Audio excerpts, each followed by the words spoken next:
excited sekali karena ini perdana saya mewawancarai seseorang untuk YouTube channel saya. Jadi di YouTube channel ini seperti biasa saya akan membagikan sesuatu hal, semua hal yang berkaitan dengan bahasa, parenting, atau bahkan mungkin cerita-cerita sedikit tentang kehidupan perempuan, kehidupan perempuan bekerja. Oke, nah saat ini saya sedang mewawancarai seorang dosen bahasa Inggris. Keren banget ya. Inggris satu universitas di Bali. Boleh dikasih tahu nama universitasnya, Mas Dias? Boleh. Oke, di Universitas Mahasaraswati Denpasar. Ini universitas yang cukup terkenal mencetak guru-guru yang berkualitas ya. Jadi saya merasa bangga sekali ya seorang Miss Dias mau diwawancarai. Oke, kali ini kita akan membincangkan tentang gimana sih menjadi working mom itu. Ya, ini mungkin untuk kalian ya, ladies, cewek-cewek yang masih single, yang atau mungkin sudah punya pacar, sudah serius, mau nikah, terus nanti bingung, aduh nanti kerja nggak ya? Kalau sudah punya anak, lebih baik kerja atau enggak? Atau mungkin kalian pengen kerja, tapi ingin didukung biar bekerja sambil mengurus anak, ya udah kasih tunjuk aja video ini, percakapan kita ini, karena kita akan membahas gimana sih suka dukanya menjadi working mom. Ya kan, Miss Dias ya? Oke, lanjut. Alright, so langsung saja ya, saya mau bertanya ke pertanyaan yang pertama ya, Miss Dias ya. Oke, apa sih yang menyebabkan Miss Dias memutuskan untuk menjadi working mom? Oke, ya saya working mom dan yang menyebabkan saya menjadi working mom adalah karena saya tidak bisa diam di rumah. Jadi saya cenderung ekstrovert dan harus bertemu banyak orang gitu. Jadi ketika saya di rumah saya khawatir gitu. Saya tidak menjadi diri saya sendiri. So saya memutuskan untuk bekerja gitu. Dan bekerja saya sendiri kan pengajar gitu. Dan pengajar adalah passion saya, membagikan sesuatu pada orang lain adalah passion gitu. Ketika passion nggak dijalani, kayaknya bakalan bikin kita jadi nggak waras. Jadi saya mencari kewarasan itu sih sebenarnya dengan bekerja gitu. Dan alasan yang paling kuat sih yang ini, karena saya utangnya banyak, jadi saya harus kerja gitu ya, membantu suami saya untuk membayar utang kami. Mungkin itu yang membuat saya harus jadi working mom. Oke, nah ini kan Miss Dias itu sudah jadi dosen, jadi YouTuber juga, dia punya channel YouTube loh. Nanti di akhir video nanti di share ya channel YouTube-nya Miss Dias. Terus juga dia entrepreneur juga loh. Ada apa namanya itu, rumah dengar ya Miss Dias ya. Oke. Iya. Nah itu banyak banget loh aktivitasnya. Gimana sih caranya membagi waktu, Miss Dias? Kasih tips dong. Membagi waktu.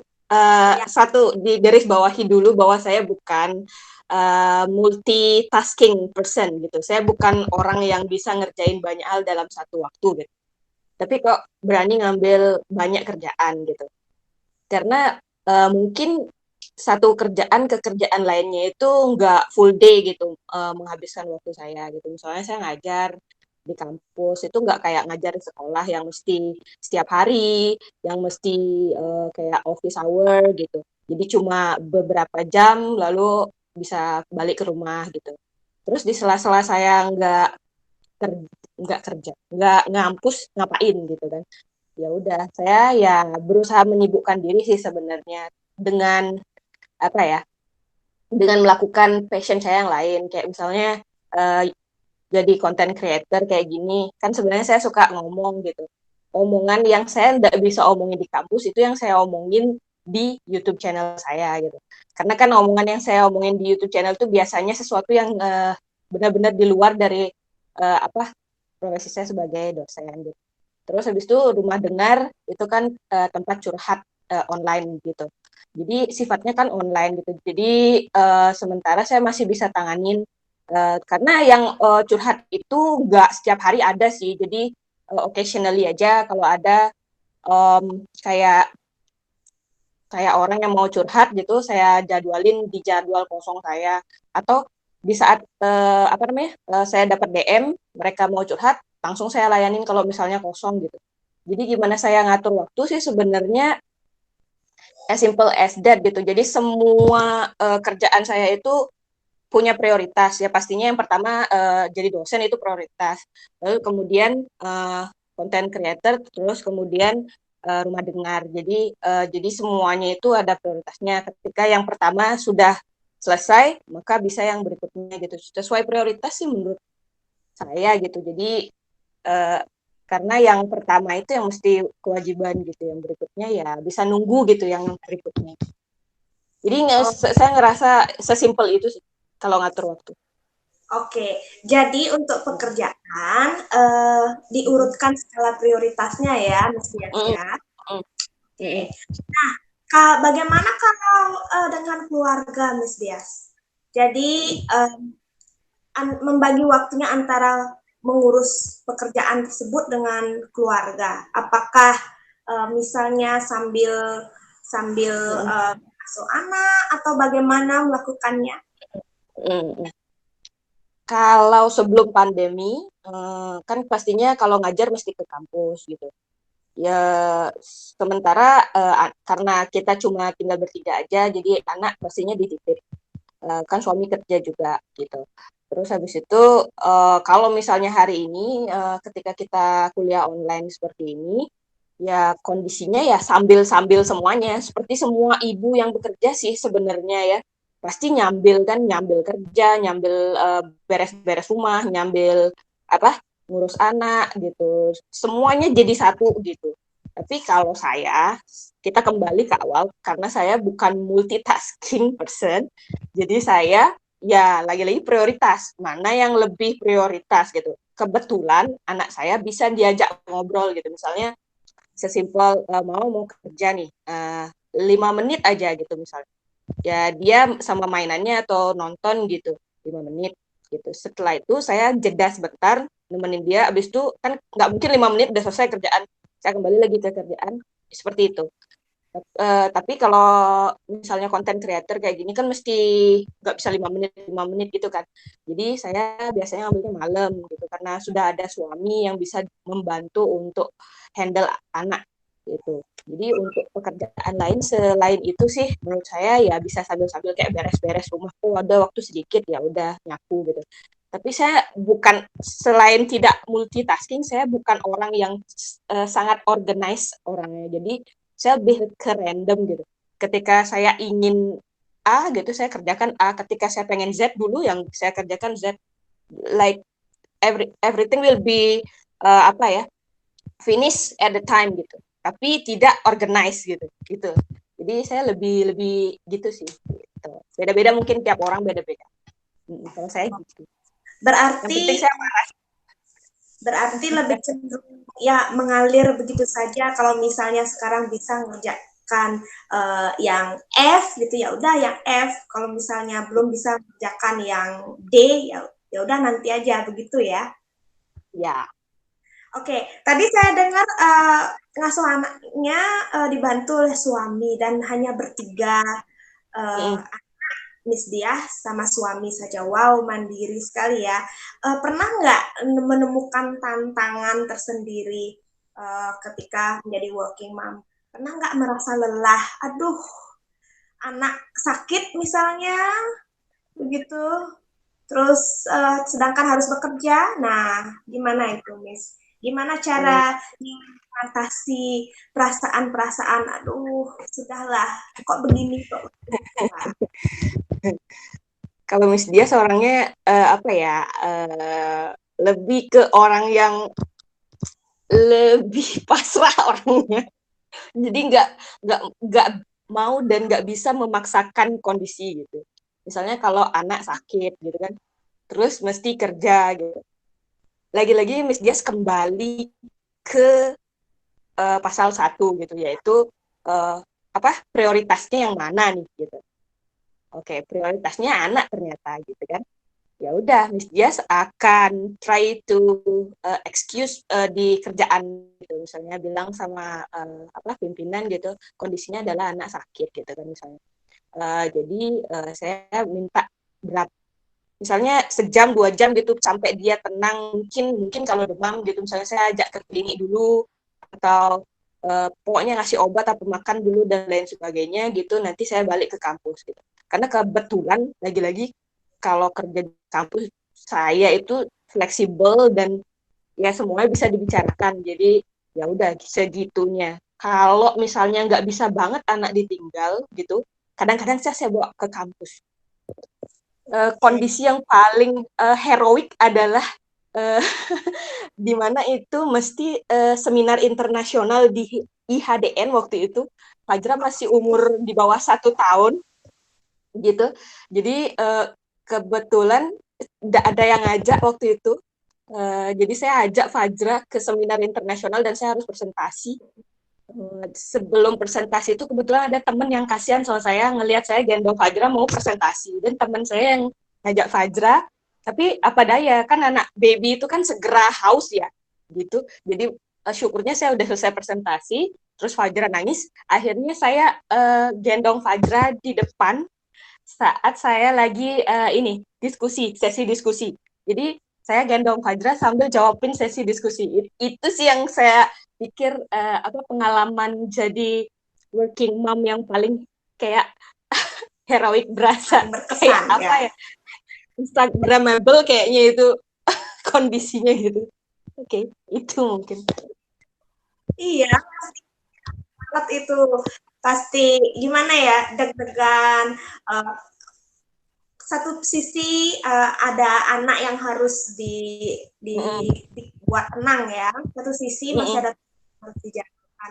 Tapi Mm-mm. keren banget, that's so cool, Miss. Oke, okay. Nah tadi dibilang anaknya dititip ya. Nah, Mm-mm. pernah nggak ada suatu apa namanya ketakutan pas awal-awal mau dititip, ada kecemasan atau gimana? Terus bagaimana caranya Miss Dias meng-calm down, menenangkan diri? Nah, Miss Dias, anak, suami, pada saat anak dititipkan. Oke. Fajra itu sering dititip gitu. Entah dititip emang di TPA, dititip di tantenya, tantenya ada di Denpasar di dekat kampus gitu. Kadang-kadang saya juga titip sama mahasiswa yang udah kayak saudara sendiri gitu.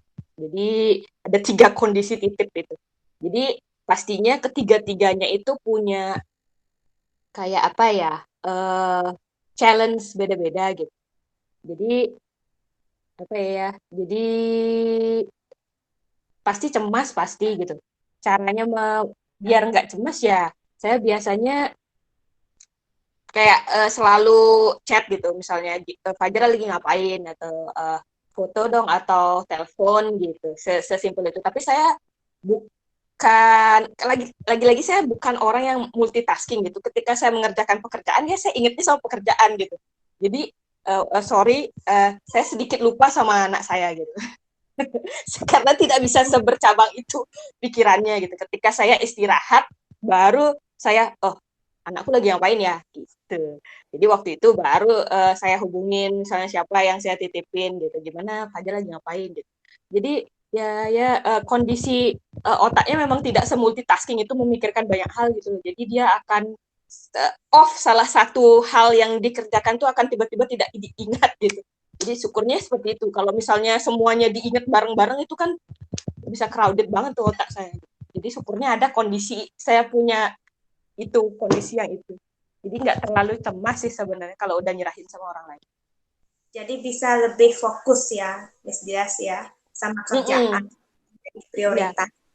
Oke. Mm-mm. Nah, Mm-mm. terlepas ada uh, tantangan-tantangan jadi working mom itu, nah mungkin di Mm-mm. sini saatnya kita tunjukkan apa sih manfaatnya positifnya menjadi working mom itu.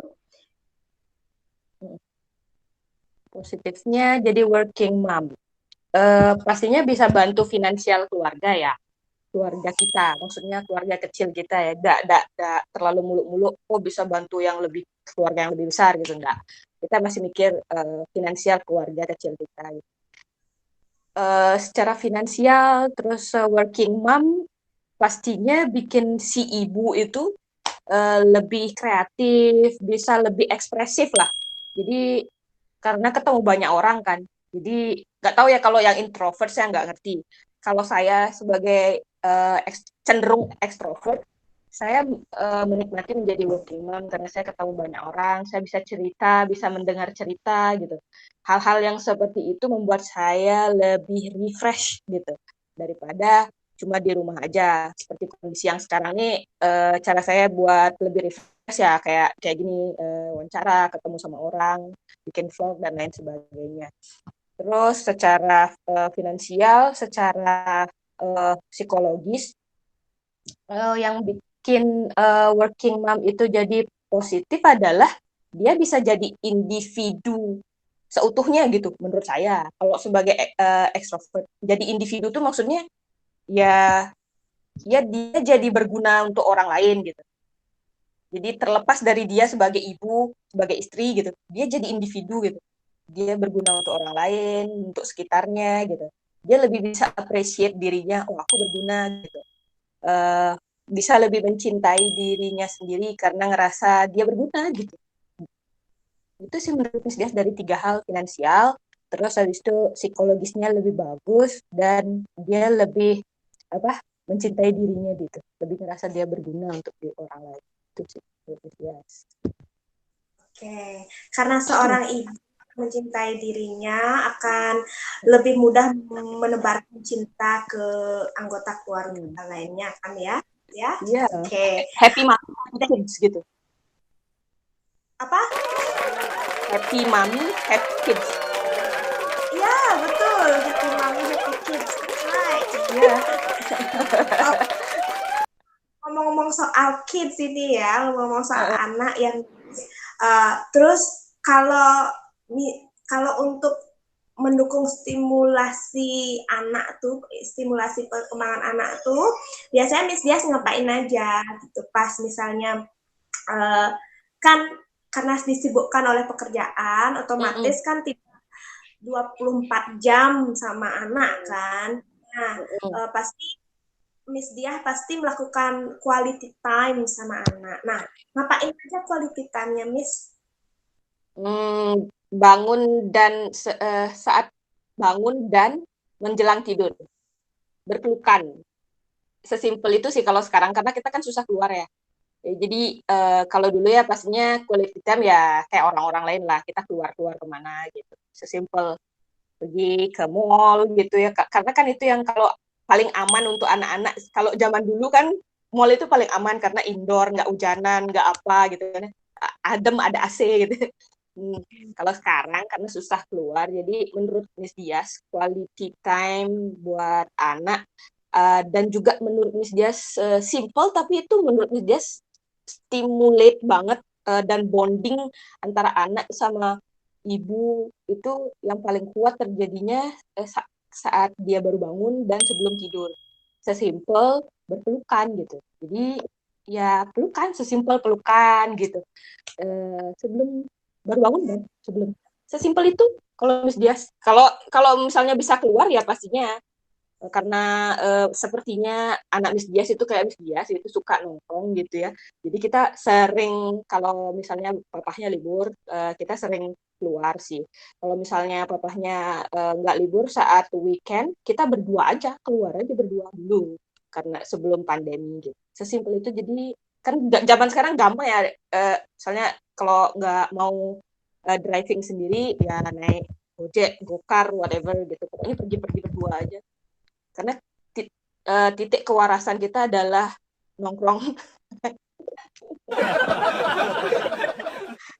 Ya, betul.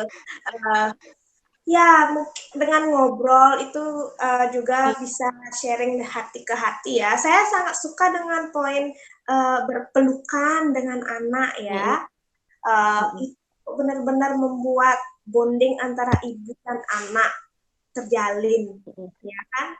Nah, uh, soalnya kan ada selenting-selentingan di luar. Oh, working mom ya. Wah, gitu kerja anaknya ditinggal-tinggal, tega banget dan sebagainya. Tapi ternyata justru dengan menjadi working mom itu bisa membuat si ibu happy dan juga anak happy, gitu kan, Miss Dias ya? Benar. Oke. Nah, terus seandainya Miss Dias ya, kalau misalnya Miss Dias nggak jadi working mom lagi, gitu, apa yang akan Miss Dias rasakan? Nggak jadi working mom itu maksudnya misalnya Miss Dias kan dosen sekarang, nggak jadi dosen tapi tetap Ya, masih boleh tetap jadi content creator. Apa benar-benar semua kerjaan dilepas gitu? ya seandainya. Oke, semua pekerjaan dilepas. Jadi Miss Dias cuma jadi ibu rumah tangga. Ibu rumah tangga. Itu kayaknya, aduh, bad dream kayaknya itu ya. Jadi apa ya? Dia tidak pernah terbayang sebenarnya kalau misalnya dihadapkan pada situasi itu, kayak nggak pernah kebayang sih sebenarnya Miss Dias ya. Apa yang akan terjadi sama Miss Dias? Mungkin Miss Dias nggak mikirin anak dulu ya, mikirin diri Miss Dias dulu. Pastinya Miss Dias nggak waras satu, terus ketika nggak waras maka semuanya kan berantakan gitu, nggak cuma anak gitu, rumah, suami semuanya berantakan gitu. Karena Miss Dias tidak menjadi diri Miss Dias sendiri gitu. Karena diri Miss Dias yang working mom itu gitu. Itu yang terjadi gitu. Nggak mau bilang oh saya akan berusaha ini, nggak. Saya pasti chaos, sudah tidak menjadi diri saya lagi. Oh, baiklah. Oke, Miss Dias, terima kasih banyak. Menarik sekali ya perbincangannya dengan Miss Dias. Semoga perbincangan kita ini bisa memberikan inspirasi kepada viewers semuanya yang menyaksikan. Menjadi working mom itu adalah suatu pilihan. Dan ketika sudah menjadi working mom, bila dijalani dengan sepenuh hati, ya itu akan membuat happy dan anak juga happy dan family happy. Dan saat menjadi working mom itu harus mempunyai prioritas ya, Miss Dias ya. Sesuatunya bisa semua bisa diatur, maksudnya bisa di-plan. Hanya saja sekarang yang menjadi acuan melakukan plan-plan itu adalah prioritas, bukan waktu, begitu kan, Miss Dias? Yap. Oke, terima kasih banyak Miss Dias. Oke, sama-sama. Terima kasih sudah menonton. Jangan lupa klik like, komen, dan subscribe ya. Kunjungi juga Instagram kami.